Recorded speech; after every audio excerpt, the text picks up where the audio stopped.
Hello, welcome to this course System Verilog Design and SOC Coding Example. My name is Ajit Jose. I am a VLSI Design and Verification Engineer with many years of Indexel experience. In this course, you will be learning how to write a simple SOC from scratch in a professional way. So you will be going through a coding example in System Verilog to code a simple SOC from scratch by starting developing the basic components. And in order to make this course effective for you, you need to have the basic understanding of System Verilog design coding. In this course, I will not be covering any of the System Verilog design coding theory part, which I have already covered in my previous System Verilog design course. This course will be mostly a pure walkthrough of a coding example line by line, which is describing how to develop an SOC from scratch.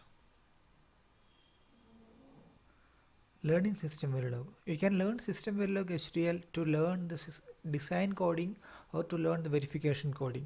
So these are my System Verilog courses available in Udemy.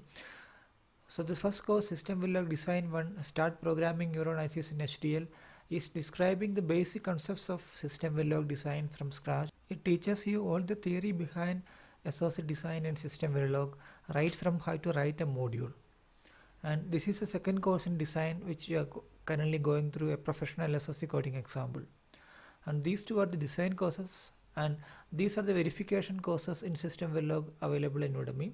So my first course, System Verilog Verification 1, is explaining the basics of TB constructs, and the second course is explaining the object-oriented programming concepts in System Verilog.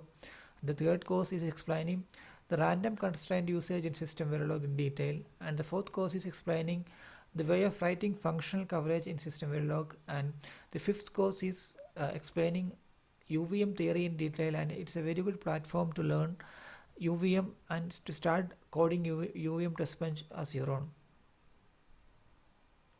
That's the end of this session, and from the next session onwards, you'll be learning a professional SOC coding example. And thank you very much for your interest in my course. Happy learning.